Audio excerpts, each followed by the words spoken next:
Thank you. So we're here with Greg Waring of the Charles County Charter Board. Thank you so much, Greg, for coming out and Thank you for sharing. having me. Oh man, this is so exciting. We had our first economic development town hall here at Copper Compass Distillery in White Plains.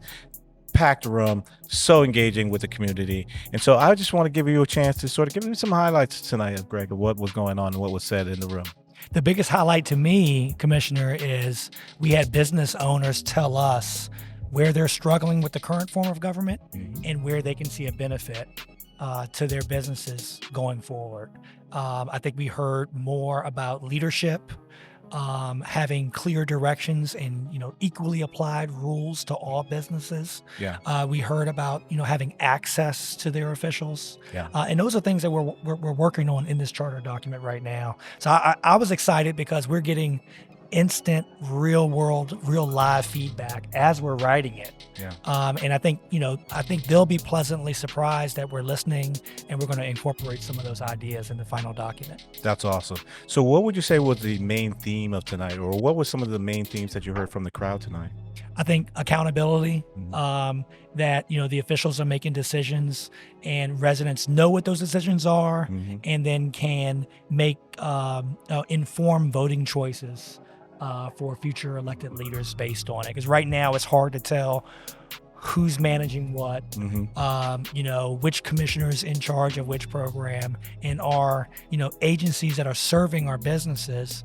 Are they getting those instructions from the elected leaders? Or are they getting them from somewhere else? Yeah. And it just seems to me like that big message was it's not clear who we're talking to and how that information is being used. Absolutely. Um, Yeah. And just to that point, one of the main themes that I kind of took away is exactly what you were saying: accountability, transparency, and efficiency. Yep. We need to have a more streamlined, efficient government, and charter is going to be one of those ways we can seem to get to that point. And so I'm very excited to have you and the rest of the charter board members here, and I'm so gracious and thankful for what you're doing on the charter board, because I know it's not easy. You giving up your time, you're giving up your family time, all these things you're giving up for the betterment of the county. And so I just want to say thank you very much. No, thank you for that. I mean, you and I are from here. We're invested in that way. Yeah. So we're in this because we want better for Charles County. But Absolutely. we heard from business owners that are relatively new to Charles County who have skin in the game, and Yeah. they're invested too. Yeah. So I was motivated that, long time in new Charles County see a benefit in this. Right. And I think I heard business owners say they're happy to take the tax pressure off of property owners. Amen. Right? Our Yeah. tax base doesn't have to be homeowners. Yep. And businesses, want to come to Charles County. They just need to know how to navigate it and that the rules will be applied fairly. Correct. And they're ready and willing and able. They just want to see that the government's going to serve them. Correct. And that's exactly what I would say is a major takeaway from tonight also. It's like the government has to work for the people, and we have to make ourselves flexible and very accessible to the people. Yeah. Because it doesn't make sense for us to be here and people not know that we're here to serve them. And so I'm just very glad that we were able to have the opportunity to share and to bring the information and the education to the community on what resources are available, so that we can be better stewards and servants to the community. So, If there were three, key points that we described in the charter that I saw good feedback from the audience, they were term limits for elected officials, so we can get new faces, new ideas Yeah. into county government.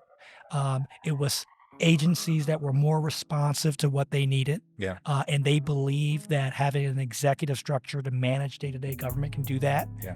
And having a unified voice that can compete with other counties Yeah. to attract business opportunities to Charles County. And, the executive form, the executive branch in charter form can do that.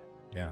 Yeah. So, Yeah. And to that point, just being going up for the opening day at the legislative session for this past Maryland General Assembly, she had on the floor, sitting there with, Mark Elrich and Fitzwater and all the different county execs.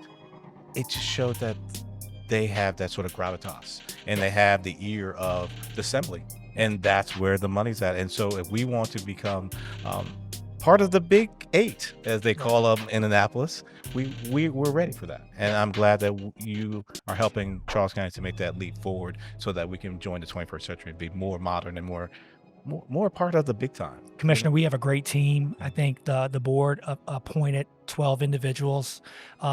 that represent different areas of the county, have different backgrounds, Yeah. but we all care. We have a great team. And so with that, I guess that's the music. There's time to go. That's So to wrap it up. thank you very much, Mr. Waring, for all your work you're doing. And I look forward to seeing each and every one of you at our next town hall, February 15th, Bluecraft Stadium, the final public hearing, District 4 for charter. See you then.